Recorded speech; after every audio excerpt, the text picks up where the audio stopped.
you for coming. I think this is literally the first meeting of the year. And so I hope the year is off to a good start. I know from the university's position, it seems to be going well. And first thing I would like to do is, of course, we have a new member, a bright and shining star here from Ulster County. And I am very parochial, and we have a good Kingston contingency here now.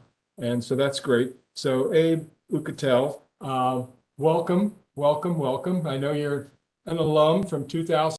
Why don't you just tell us a little bit about yourself? Sure, Like it absolutely. was the first day of class.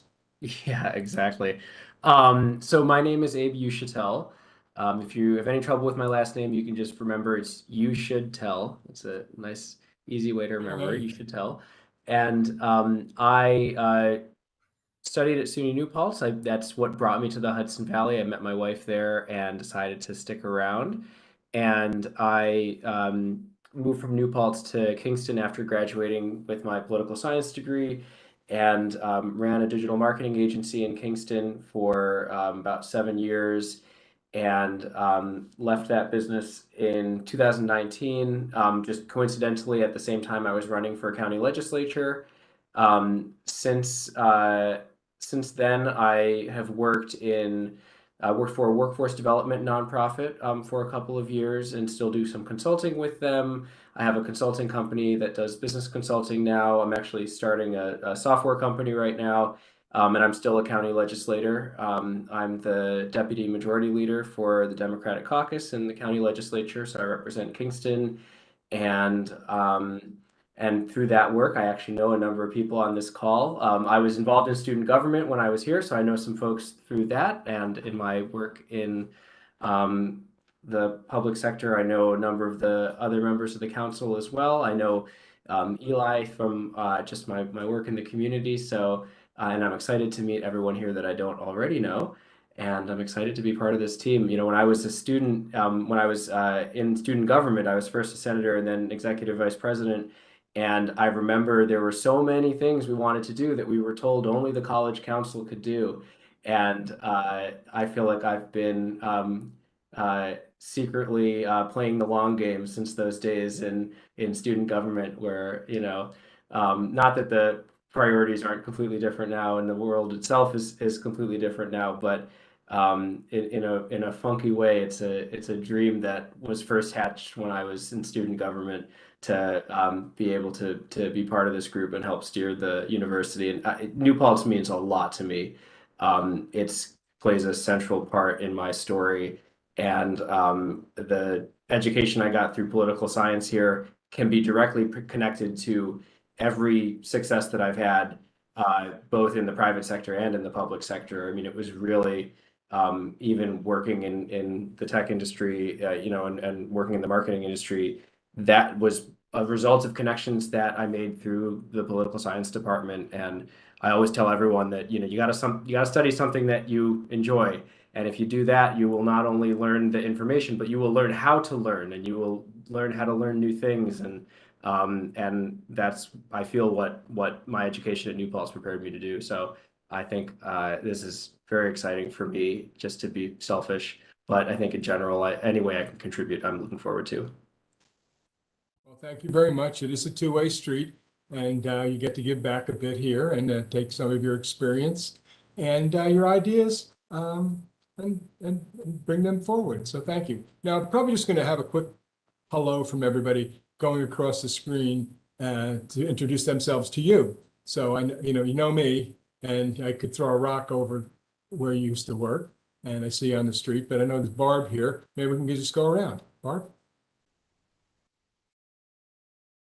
Shall You're I muted. begin? You're on mute, Barbara.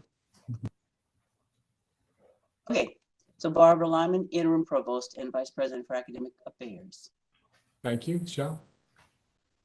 Hi, I'm Michelle Halstead, the Vice President for Administration and Finance. Welcome, Abe. Oh, you popped up in a different spot, but that's okay. I thought we'd go right along. Okay, Eleanor? I'm Eleanor Venables, a member for 25 and more years. Thank you. Let's see, I know Brianna, so you and Ron are like somewhat experienced like Abe in student government, correct? Hi, how are you? My name is Brianna Hicks. I am the Student Association President. Awesome. Thank you. And I think you know President Wheeler. I'm going across my screen. I don't know if it's the same as yours. Okay. Daryl Wheeler, President. Thank you. And the lady in red, I'm not sure who that is. Little, Just little two. fuzzy. There are two of us in red. Yeah, like one up and left, Gail. Okay, Gail, welcome. Hi, I'm going to introduce you in a little while. First woman in red, I'm Gail Beltrone and the new AVP for Facilities and Operations. Okay. Thank you. Next. Can we go along? We all see a different screen. Oh, God. Yeah. Okay. Just had to Okay, blow the Judy. bubble. Judy, Oh, you're on, you're Julie, next. I'm Judy Bishop. Hi, Abe, welcome. And Gail, welcome to SUNY New Paltz. I am the Alumni Council representative and former admissions counselor for SUNY New Paltz. Julie, Abe, nice, and everyone, nice to see you. I'm Julie Noble. I'm the Sustainability Coordinator for the City of Kingston, and I'm on the College Council. thank you. And it's a new face to me. I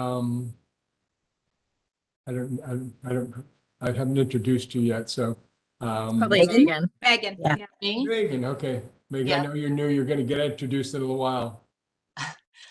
Megan Smaler, the Director of Facilities Design and Construction. Thank you. Shelley, Shelley Wright, Chief of Staff, Vice President for Communication, Secretary to the College Council. Oh, excuse me, the SUNY New Paltz Council.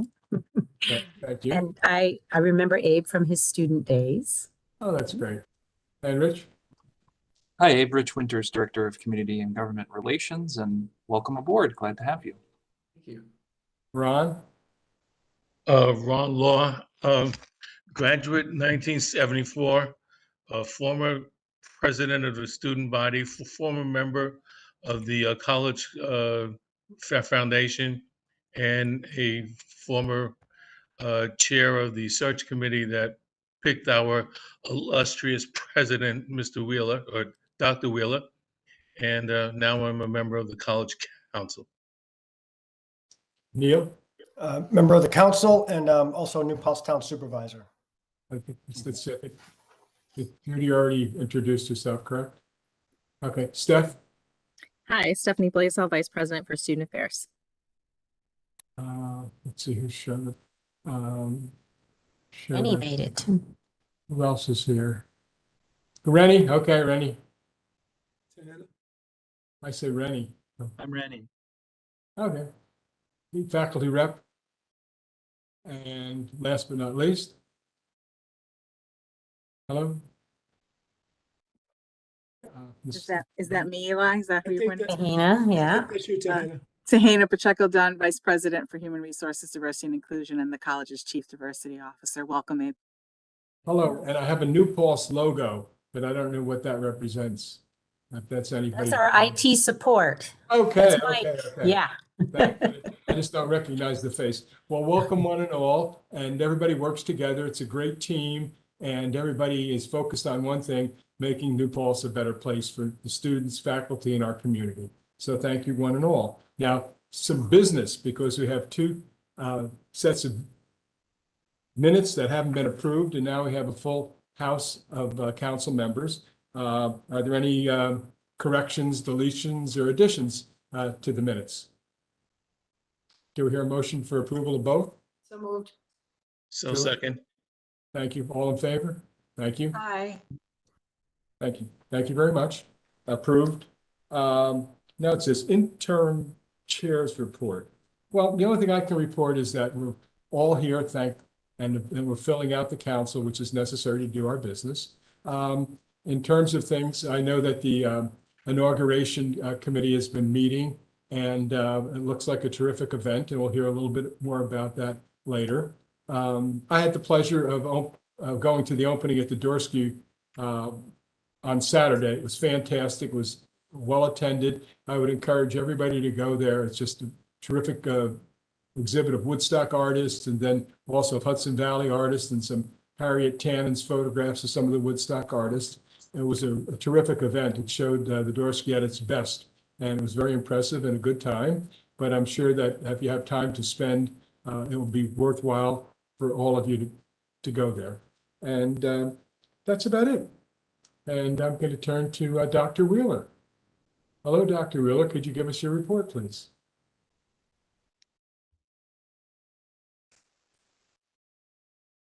Oh, I think you're on mute. You're on mute. All right, so there we go. Eli, thank you very much for that welcome.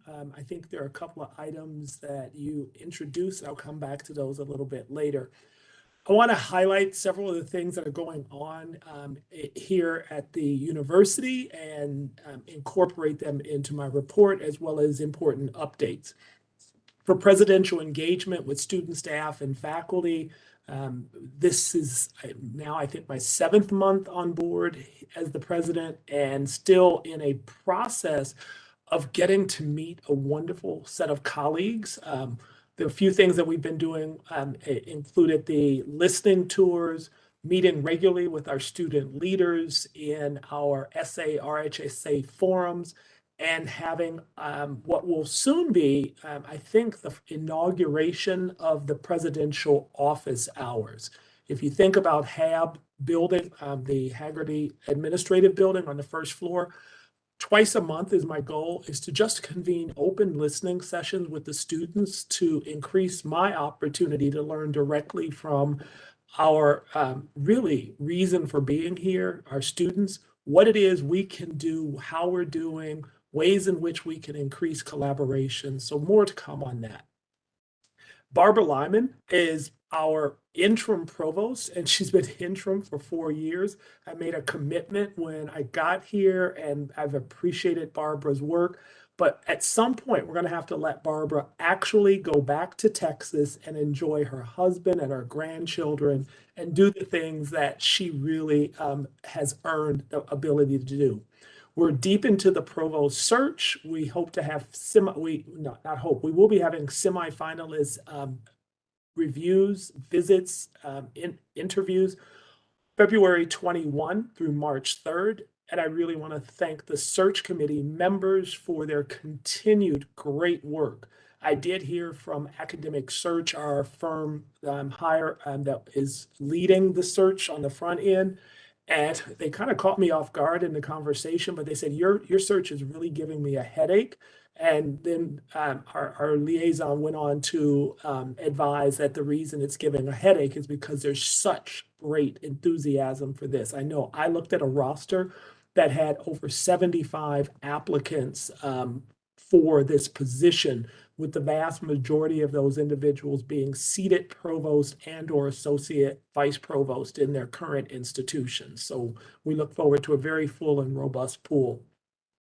You know that enrollment is crucial to our very existence, and our enrollment team has been working very, very diligently this cycle to make sure that we are recruiting and we are getting applications and then moving to decisions, a very robust pool. At present, we're probably on par with where we were in terms of not applications. We're quite up in applications, but in terms of the actual number of students we're going to see for a class. But we are slightly up as of earlier this week in terms of deposits. And so that's always a promising sign that the students are and their families are putting their deposits forward for a seat in the class.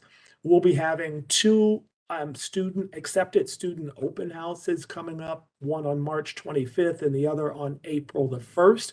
These are really important opportunities for us to showcase the campus and for opportunities for students and their families to engage with faculty, staff, and students on our campus. And our data show that when individuals come to campus, students and their families, or applicants, accepted students come to campus with their families, they're significantly more likely to yield and enroll. I have to report one piece of sadder news. Jessica Benz Dickinson, who has been serving in our enrollment management team, has, for life course decisions, rendered her resignation effective, I think it's March the 6th. We hate to see Jess go. She's been a phenomenal contributor, but we understand and appreciate the challenges of being a mom to two really young kids and having to commute more than an hour and 45 minutes each day. So we wish her the best, and we keep her in our thoughts as she goes forward. But I met with the team today, and the team is poised to move forward, and very exciting things are on the horizon. But right now, a robust enrollment anticipated for the current academic recruitment cycle. I already mentioned the presidential office hours, looking forward to that. Very pleased to congratulate the School of Business on receiving the Innovation Hotspot for the Mid-Hudson Valley. This is grant funding from Empire State's Regional Economic Development Council, and it awards $250,000 annually for 5 years. It's true recognition of our School of Business's great work in the Hudson Valley Venture Hub, and look for more to come as our dean continues to lead great innovation in the area of engagement for our business school. Related to that is we've been actively engaged with developers and with planners for the iPark 87 in Kingston. We're partnering with SUNY Ulster and working right now with our local economic development body to vision a way in which the SUNY system, SUNY Ulster and SUNY New Paltz, can have a physical presence in this new iPark 87. The developers would like to see companies, higher education, housing be part of this, and we believe that a strong state presence with our community college partner is to our advantage and to greater service for our Ulster County community. Some of you may have heard about the ChatGPT. I just want to mention it in case it comes up in other spaces, but this is that artificial intelligence software that really mimics highly reputable written documents, and there's been a lot of discussion on this across college campuses. We met with our students yesterday. It seems that the faculty and staff may have more interest in this topic than the students have, but we continue to monitor this because I think it's going to shape the way in which we do academic engagement and evaluation of students' performance. I've likened it to Cliff Notes from the good old days when that was the technology innovation, and how instructors forbid us to use Cliff Notes, and all of us went and bought the Cliff Notes for many topical elements, but we still managed to find ways in higher ed to work around those issues. In my role in working with the Office of Alumni and Development, I will be on the road for a number of trips in the coming weeks and months. Alumni Relations has gathered really great resources to introduce me to friends and alumni. I'll be going next week to Fort Lauderdale, Florida. In March, I'll be going to Atlanta and DC, and I know that there are other trips planned for future months. And this is an opportunity for us to keep our alumni engaged, to let them know the great work that we're doing, and for alumni who haven't been able to get back to campus, for them to have an audience connection with me as the president here at the university. I hope you've signed up for the Distinguished Speaker Series event that occurs on March the 4th at 3 p.m. because it is a sellout audience at this point. Our speaker is Chris Hayes, and his talk will be Life in the Attention Age. And we're looking forward to hosting it and looking forward to a very engaging and robust discussion. If you haven't signed up for this, please reach out to Alumni Relations, or if that's not possible, please be in touch with Shelley or myself to make sure that you are on our rosters if you're able to attend. We're working equally hard as we are in enrollment management on student engagement and retention. And one of the initiatives that we're doing this year, and Vice President Blaisdell has been very instrumental in this component, is revisioning our Welcome Week and our Convocation, which is an opportunity for us to really introduce and orient new students to SUNY New Paltz to their first year and transfer experience to set them up for success and to make strong linkages to the critical nature of the intellectual and academic component, as well as the student affair and lived components. So this is an exciting opportunity for us to bring revitalization to this process, and we look forward to making future announcements. I kind of hope and vision that if you're able to be on campus and meet students during these times, it is a very exciting period when students and families are here, and that whole process of onboarding. Since our last meeting, the new chancellor started his position. I think it was actually a month ago today. I believe he started on January the 9th. And Dr. John King is the new chancellor. He's in the process of making visits to all 64 SUNYs. He's held a couple of meetings with the sector presidents and SUNY presidents across all 64 campuses. We haven't been informed of when our visit will occur, but we have some of the basic parameters. Looks like he's spending a half day with each institution, and then where possible, trying to hit 2 institutions in a day. His goal is to get through all 64 in his first 100 days in office.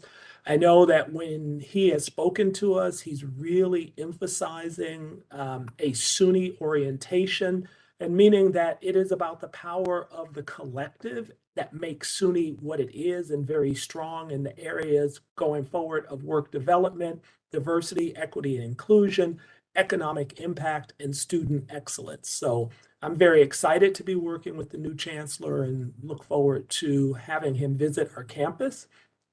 As Eli said, the historic Woodstock exhibit is underway at the Dorsey. It is a phenomenal exhibit. And in addition to the historic Woodstock component, there is an additional exhibition of local, more contemporary artists in the original art gallery space. So please, if you can, stop by and take a look at both exhibits. Once again, the inauguration events, April 19th, 20th, and 21st. The investiture is on the 20th. I know that everybody on this screen is invited. There's a lot of activity going on in terms of planning, which will begin on the 19th with a high student and faculty presence in terms of engaging scholarly work and having a forum that highlights the great work that our students and faculty are doing in collaboration. And on the 21st, a real emphasis on the community engagement and community partnership components of what it means to be a state university here in Ulster County. So I look forward to seeing you all there. I know that Shelley is going to have me on a very, very, very tight time frame and workload getting ready for this. But from what I can see, it's shaping up to be a real powerful and wonderful event. And I'm very honored to have this opportunity to serve as president. And then my final comment is just a reminder to the College Council that I do value and look forward to leveraging your collaboration as a strategic partner. The headwinds for higher education are going to be pretty strong in terms of demographics, changes in enrollment patterns, the competitiveness, the value of higher education, funding, etc. And those are the things as we go forward. I want to make sure that I'm utilizing the strength of this council to think about and to contribute to making SUNY New Paltz an even stronger and more illustrious institution as we go forward. That's my report, and I'm happy to respond to questions. Any questions? I'm just surprised how well things are going from enrollment with the vacancies that we have. It's just a testament to the institution and as much to the team that is there to do that work, because I know it's a very competitive environment.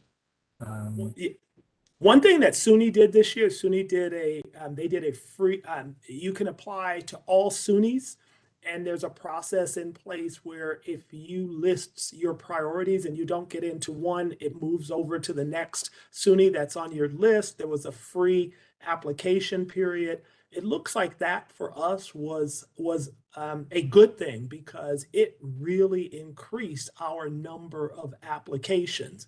Now we have to see if those did people just pick SUNY New Paltz because they could and it was free, or will they actually come? That's going to have to be, we'll know in the fall for sure. But you point out something really important. The team has worked strategically and quite diligently and with great intention to facilitate the processes that enable a very strong recruitment and enrollment cycle. Anybody else? I want to thank you for informing us what's going on. It's really an exciting time with the inauguration, and it seems like things are going to be interesting and fun, and to showcase the university at its best light and our leader in his best light, and get people to see you and know you, and it'll only bring good things to the institution. You've gotten off to such a great start, and it's exciting. And so the trajectory that New Paltz has been on for the last so many years, Ron, is going to continue. And it's great to see that. So thank you very much. I would mention again also that there is commencement, which I know it's just a long way off, Brianna, I know, but it'll be here before you know it. And so commencement's on the 19th, Friday the 19th through Sunday the 21st. And Lisa Davis will be reaching out to council members because we just want everybody to participate in that. I'm going to change a little bit of the agenda and ask Michelle, because Shelley mentioned I may want to leave a little bit early, Michelle. So if you want to just update us on the numbers, go right ahead. And, you know, I'm never that interested in it. My focus is always just get more and you know, and fundraise, et cetera, et cetera. But I know that you're the one who manages things so ably, and you want to tell us where we're at. So please do so. Well, actually, I do not. My family emergency, it turned out to not be emergent, so we're good. So if you want to proceed with the agenda as planned, I'm good with that. And it's basically me next anyway, right? For construction. Yeah, exactly. Okay. All right. So we'll start with that. So that way, if Gail and Megan don't feel like hanging on for the numbers, they can depart. But before I get to the business of introducing our new AVP formally, I just wanted to give a little bit of background for those of you who may not have been around on the College Council for the last few years. But in what year was it? 2020, 2021, 2021. John Shoup, our long-serving assistant vice president for facilities management, retired after about 2 decades in that position. When that position became vacant, as with most positions on campus, we like to take a pause and see what, you know, obviously John brought his talents to bear, but what did the division need? What did the unit of design and construction and facilities management need? So I tasked my friend Megan to step up and share the joy of leading the design team with me, along with Gary Buckman on the facilities management side, facilities operations side, to join me at my table and work through what we needed in the future. And so I just wanted to publicly in this forum commend Megan for a fantastic job over the last 18 months. She led the design and construction team through a very, very challenging construction time, coming out of the pandemic, seeing labor shortages and stalls and starts again with construction projects, supply shortages, and then skyrocketing and then sometimes plummeting, mostly skyrocketing prices in the construction front. So Megan did a yeoman's job of pulling this campus through, keeping it looking lovely and moving projects along. So a public thank you to you, my friend. Now, as for the division, that time helped me to see a few things a little bit more clearly. In my division, I'm not just responsible for facilities management, but there's also a couple of smaller boutique offices that are co-located with facilities, and that's the Office of Emergency Management and Health and Safety. There are some natural synergies that go with facilities and those two offices. And again, they're co-located. They're right across the hall from one another. They work on projects together. They work on emergencies together. So when we recast this position, I added those two offices under the umbrella of the eventual facilities management AVP. And I found the perfect partner in Gail Beltran. So let me tell you a little bit about Gail's storied history. It's a long career, although she's only 20. She's been working real hard in many facets, and some are in higher education. So most recently, she joins us from the Fisher Center of the Arts at Bard College, where she was interim general manager. Prior to that, she was asked to be the chief operating officer for the Friends of the High Line. For those of you who don't know, the Friends of the High Line is a not-for-profit that manages the High Line Park, the very prestigious park in New York City, which I have yet to see, but I'm anxious to have Gail give me a personal tour. In that role, she oversaw finances, human resources, facilities, emergency management, including custodial, trades, and landscape, along with design and construction. Previous to that, she was the vice president for campus services at Barnard College of Columbia. She oversaw facilities there as well, design and construction, risk management, property management, auxiliary services, safety and security, emergency management and health and safety, and negotiated the integration of environmental health and safety's program at Barnard, new teaching and learning center, and was key to the presidential strategic plan. She also got the opportunity to serve in the center of a crisis, which we are well versed in here at New Paltz as well. But there was a major fire in a mixed-use residential facility while she was at Barnard College. So she managed the team through that transition, got the students back in their residence halls as soon as possible, I think within a day, and got that building back into shape. And previous to that, she had 20 years of managing theatrical venues, places such as Frederick P. Rose Hall, the home of jazz at Lincoln Center, Kaufman Concert Hall of the 92nd Street Y, and the Carnegie Hall Corporation. So we are so thrilled to have such a talented person join our already talented facilities management team. So welcome, Gail.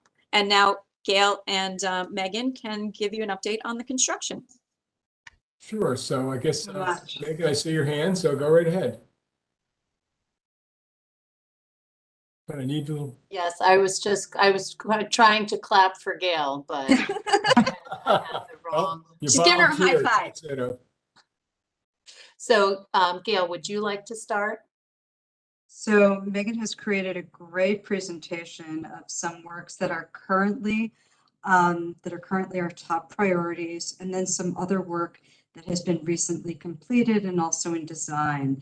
And as Shelley said, Megan and her team have done a phenomenal job of really keeping the myriad number of projects that really seem to have no rhyme or reason together. So as I looked through the presentation, I thought, how can you be doing all of these things because they don't seem to fit together, but in fact they do.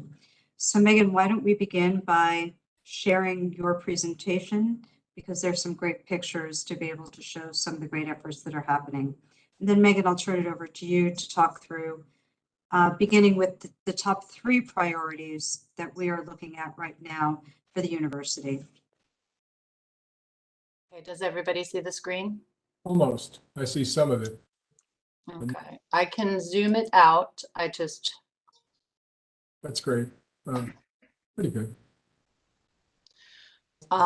So we have 3 priority projects. I will zoom out. I just want to make sure that everybody can see everything. 3 priority projects for the campus that we have been blessed by the State University Construction Fund and allowed to get started. The first is the College Hall renovation, which I reported on last time that I met with all of you. It was just in its very beginnings then. We are still early. It is in programming and schematic design phase. The programming was deciding who would go into the building. And at this point, we're test fitting. We've met with all of the different departments that are scheduled or proposed to go in, and the architects are working on test fits to see if all of the spaces will fit and work together. So this renovation will create an accessible building. This building has very many accessibility challenges. It was built in the 1950s and is therefore not very energy efficient. And it will increase the energy efficiency, and it will improve academic use, answer some of our challenges of lack of classroom space and better technology. So we're really excited about that project.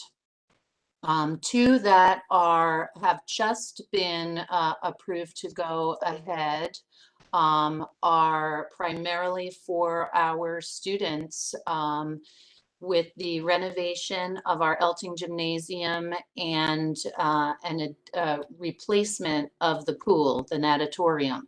So we haven't been able to properly have meets and things with our swim team. We've had no diving well. So we're going to be creating a new natatorium at the Elting Gym and doing a gut renovation of that portion of the building. We have an athletic wellness center that was built in 2006, in addition, newer, but this is the original building. We are, that has the statement of qualifications for design consultants. Date has come and we are starting to review consultant statement packages. Our Peregrine Dining Hall is the next project, the last of our 3 priority projects that we've been concentrating on. It's our only dining hall on campus. It also has accessibility issues, energy efficiency issues, and that is advertised for consultants to submit their qualifications packages to the State University of Construction Fund. All 3 of these projects will be managed by our partner, the State University Construction Fund. I've only put a few photos here, and we'll mention a few of the projects. We have over between 30 and 40 projects in various stages of design, construction, procurement. So I'm just going to highlight a few here. One project that we have in design right now, and it is nearly ready to go out to bid with a construction fund, is the renovation of the 3rd floor of our student union that houses club spaces and our food pantry. We will have a new esports lounge in here, and we'll have a new multicultural center on the floor. The second part of this project, major part of this project, is the renovation of our multi-purpose room, which we call the MPR. Many of you have probably been to events in that space, and here's an image of what the architects envision for the space looking east out of it's a double-story space out of the east windows. And we're very excited to have a nice space to have all the different events, the student events, alumni events, the Christmas luncheon for the classified service. It is truly a multi-purpose space. We have a design, an ongoing design for the replacement of our North Turf Field.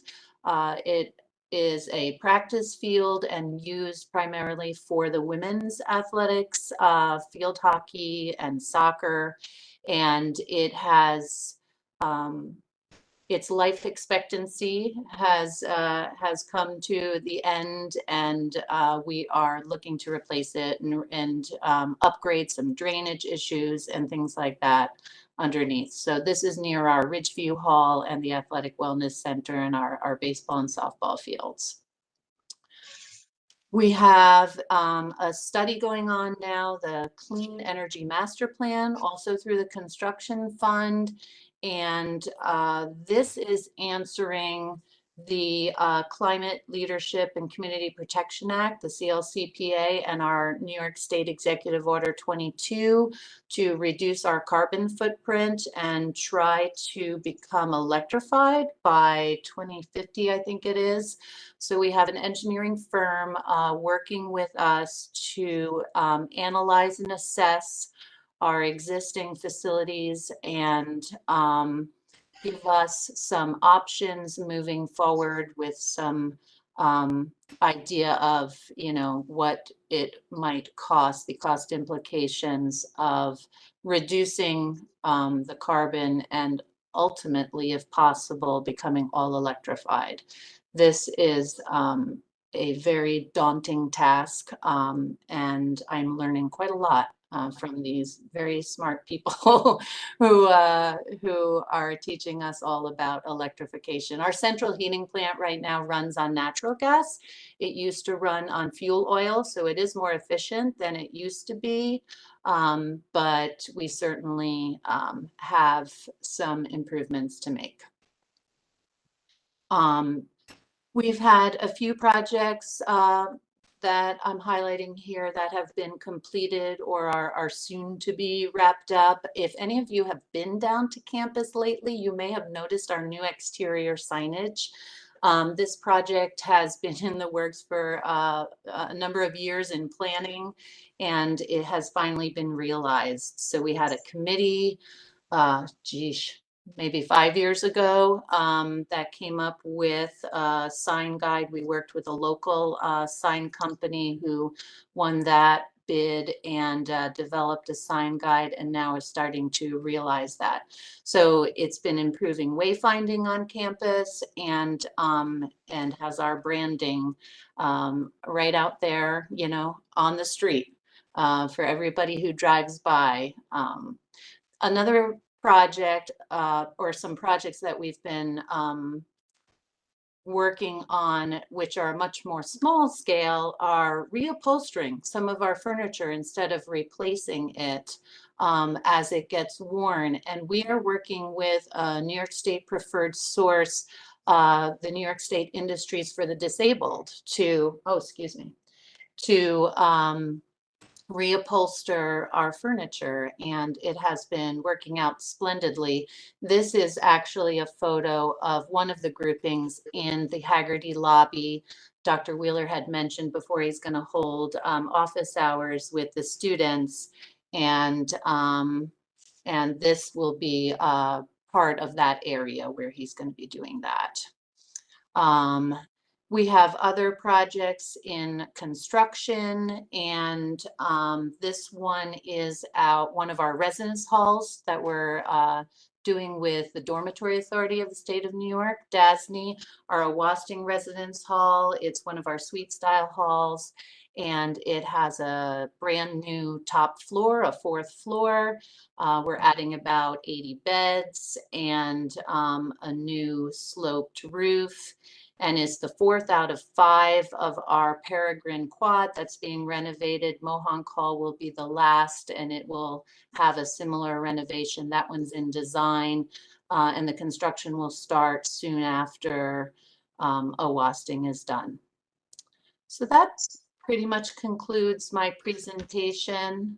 I will unshare. And if anybody has any questions, I don't know if Gail, do you want to add anything that I may have missed? The only piece is that the Herculean task that Megan and her team have also underlies some of the great values that are here at New Paltz. And so when Megan is talking about both the Clean Energy Master Plan, which is following a regulatory need, there also are the values regarding sustainability, as well as the student input that permeate all of the work that the team is doing. And so they're not just sitting in a room by themselves. They really are embedding all of the values that are really part of the soul of New Paltz here, and really looking for as much engagement as possible to really meet the mission. So thank you, Megan. Thanks. Mr. Law, do you have a question? Sure. Is solar energy a part of any of the parts to make us fuel efficient? And They are, yes, they are considering that. We're kind of in the middle of this study, so they're just starting to share with us some of their thoughts of the options. Solar, both for power and solar thermal, actually, which would heat water, are things that they're considering. One of the options they're considering, and on a building by building basis, that's one consideration. We're also considering electrifying our entire central heating plant. And for that, they are considering ground source heat pump. So with the wells, that's a much larger scale. But yes, it is part of the scenarios that they're coming up with. when you talk about ground source, are you also considering geothermal as a source also? Yep, that's exactly Okay. what that is. Yes. Okay. All right. Thank you. And confirming that we do have 6 solar arrays already on campus, making sure that we know that as well. Just one last question. Wind isn't a possibility on the campus, is it? I'm sorry. Wind. Wind power, yes. Sometimes you would think so, like the last Friday or last Thursday when things were blowing around. Not as I don't believe as a reliable source. So Okay. Yeah, the thing with wind is that it needs to be sustained wind like for a long time. Just having large gusts once in a while is not the same as having sustained wind. No, I understand. Anybody else? Well, thank you, Megan. It's terrific what you've done. The campus looks terrific. John and everybody, how things have progressed. It's just amazing. I'm so embedded in the campus. I remember when they shifted money to put the pool in. That was not something that was even contemplated, and it was a manipulation to even get it. And now we're going to bring it up to NCAA standards, right? That's and so exactly those right. are all the things, and it's just, like I said, the trajectory, the aesthetics, it enhances everything. It enhances the student's experience. And it is also, of course, recruiting tool as well. And it just makes everybody feel so much better, the way there's a cohesion and order to the campus that I thought was impossible to ever bring. And now it's got some order to it. I love hearing the new names of the dormitories. It's just all of it. And I know you're smiling. It brings a smile to me as well. And just wonderful to see things going in the right direction. It's because of the hard work and vision and forethought that you and people who you work with have brought on campus. And I want to thank you personally, as well as on behalf of the council, for all of that. And we all benefit from it. So thank you. Thank you very much. And I mean it. I really do. I'm amazed. And I know the state and the State Dormitory Authority are not the easiest entities to work with. And so the challenges aren't just, engineering, they're diplomacy as well, and forethought and planning. And I won't call it manipulation. I would just call it inventiveness. And so thank you, thank you, thank you. It's not easy. I'm sure it keeps you up at night, but you're making a lot of people happy. So thank you. Thank you. Thank you very much. I mean it. And thanks. Okay. And welcome aboard. It's good to see that Gail is here, and you have an extensive curriculum vitae. And this is the spot, the Hudson Valley, and New Paltz fits very well in the Hudson Valley. And the work you're going to do is going to exemplify the beauty of the Hudson Valley for our students, faculty, and community. So thank you. And welcome. Thank you. It's a privilege. So let's see now. Anybody else? Michelle, you want to give us the numbers? If you would. And I will. okay. It's just always a challenge with 3 screens here on my desktop to figure out the right way to share a presentation. So let me know if you are seeing the title page to my presentation. I No? can see it. Yep. Okay, good. All right. So first, the first couple of slides, just to reiterate how we've restructured the Division of Administration and Finance really quickly so that you can see this when you see the notes later on that Rich will share with you, is we have added the Associate Director for Environmental Health and Safety and the Director of Emergency Management to Gail's portfolio, and they join Megan's team, the operations team, facilities coordinator, and the sustainability coordinator. So just really quickly. All right, so now for the numbers. Are we seeing the numbers? Awesome. Yeah. All right. So things are looking pretty good here. As I shared with you last time, and oh, forgive me, let me back up a minute because I realized that Abe, you have not seen this presentation before. So I'm going to give you a really quick 5-second tutorial on the budget that I'm presenting here. This page represents the budget fund on campus that is supported by tuition dollars and state tax support. The expenditures that you'll see relayed in here are personal service. So by and large, it's the academic faculty, a lot of administrative positions, and the temporary faculty and temporary positions that are needed to sustain the academic mission of the campus. We do have a few other funds like the Residence Hall Fund that are supported by room rent, and the personnel that are represented in that budget are the personnel, the safety, facilities, and residence life staff that man and staff the residence halls and maintain them. But this budget is primarily our academic enterprise. And at the beginning of the year, the campus works with our enrollment management team, along with the vice presidents and the academic affairs deans, to see what we really think a realistic enrollment target for the next year will be. So we set that enrollment target. We factor the head count out by the dollars pertaining to undergraduate, graduate students, in-state, out-of-state, part-time, and full-time, and we come up with a magic tuition target.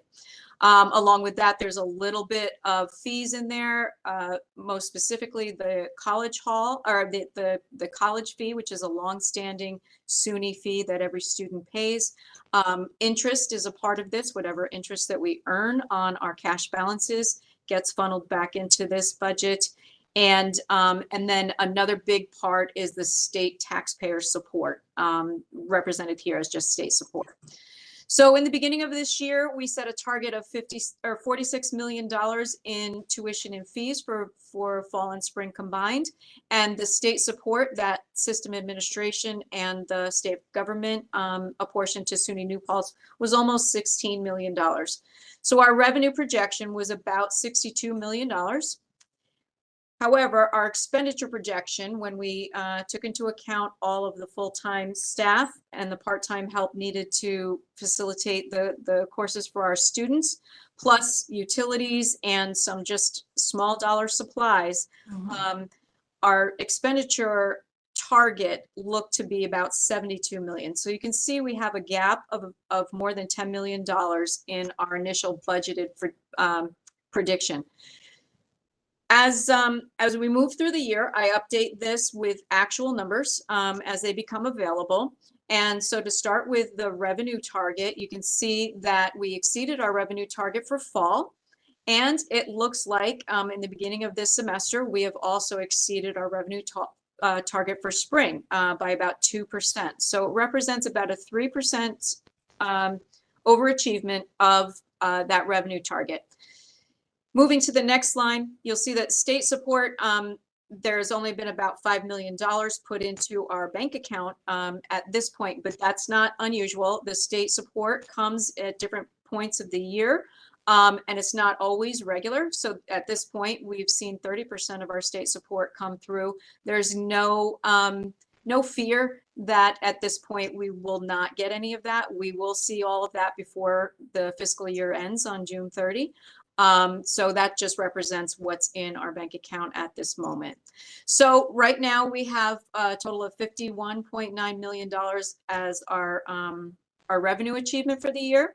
And as of January 31st, we are sitting at about 52% of our personnel, our anticipated personnel costs have been paid, and we're 58% through the year at that point. So we are underspending our personnel costs by a lot. At this point, we're already underspent by about $2 million. We expect some vacancy savings to continue throughout the year, cushioning that deficit or padding, protecting us a little bit from that deficit that we thought would be true in the beginning of the fiscal year. Our temporary service is pretty much right in line too. We've spent about half of the temporary service allotted for the year at this point. Now, I'll just caution you that 49% is actually a good number. Temporary faculty or adjunct faculty fall off the payroll in December, and then they restart at the end of January when courses start again. So the spring adjunct payments have not begun as of the time of this report. So we're halfway there. So that's a nice, good, solid number. Utilities, I'm sure you're all seeing this at home. Utilities are up all over the place. And so far, even though this represents probably utilities through December, so halfway through the year, you're seeing we're at 61% of our allocated tuition dollar or utility dollars, excuse me. And we anticipate, the winter months being a little bit higher as fuel prices remain at a pretty significant level. Although Mother Nature has been pretty kind and it's been a warm winter, so that will hedge some of that cost as we move through the year. And supplies, contracts, and others, this is not a linear expenditure, but as you can see from this year, if you move over to the right column and compare to last year at this time, this year we are at about 44% of that allocated figure, and last year we were at 50% at the same time on January 31st of 22. So when you look at the bottom line from year to year, we are doing better toward our goals this year than we were last year. We've still got a ways to go with this semester, but we are shrinking that deficit from that 10 million. Right now, I would say we're sitting at about $8 million with one caveat. We still have not seen collective bargaining for the largest union on campus, the professional UUP. Union has not settled their contract. So we do anticipate when they do settle that we will see some collective bargaining increases for those faculty and staff represented by UUP, and that they will be retroactive to July 1st of 2022. Whether or not we see those cash payments go out in this fiscal year is not certain, but even if they aren't, we have to make sure that we put those monies aside. So it may not come out in the cash for this year, but it will be a liability that the campus will be responsible to pay. So I'm going to stop sharing, hopefully, so that I can see if any hands are raised. Give me one moment while I try to navigate this screen. Come on. I'm seeing Ron. Right. Sorry about that.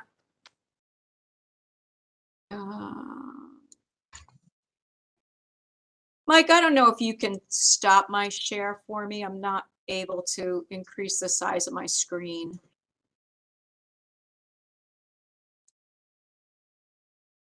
Oh, thank you so much. You're a lifesaver. Okay, so any questions? Abe. Yeah, so just so I understand, and these are like novice questions for sure. So the fiscal year is July to June? Yes, absolutely. Sorry about that. No, it's totally fine. And this is we do like cash-based accounting, not accrual. It's complicated. It's a modified cash-based accounting system. So while we do operate on a cash basis from July 1 to June 30, we also have a 3-month lapsing period. So expenditures that are not quite completed at June 30, we have 3 months to get the goods and to receive the goods and services on campus and pay for those goods and services for that fiscal year. So that just means like a 3-month window when we could see corrections after when the Yes. books are like formally closed out. Exactly. But we don't technically, so if I ordered a piece of furniture in May, but we didn't take possession of it until July, it still goes in this fiscal year. Got it. And the all the budget numbers, those are year-end targets? Yes. Okay, so all of the like target percentages don't have any seasonality built into them. That's just the raw percent for the year-end. Exactly. Cool. Those are my questions. Thank you. Mm-hmm. Thank you. I do have some tutorial information, Abe. If you're interested in seeing it, I can send you those files that they're tutorials that I built for the campuses about the various funds to get more technical. If you want them, I will not send them unless you do want them. I'd be curious, yeah. Okay, cool. Thank you. Okay, anybody else have any questions for Michelle?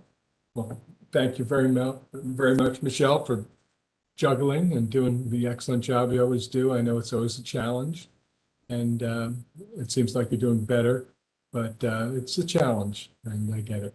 So thank you. Next thing I would say is that we have a meeting which is now scheduled for May 10th, and it's going to be live and in person.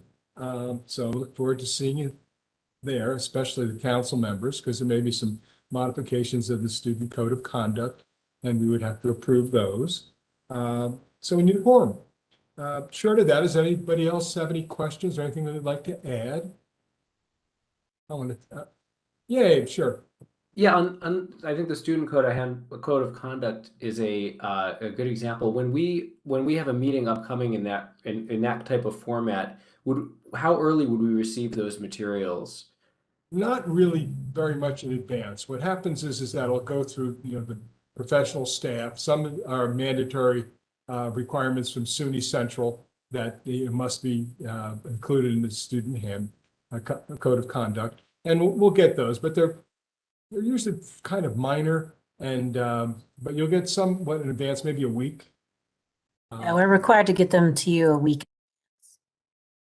Great. So you get a little bit of a heads up on that. Okay. Anything else?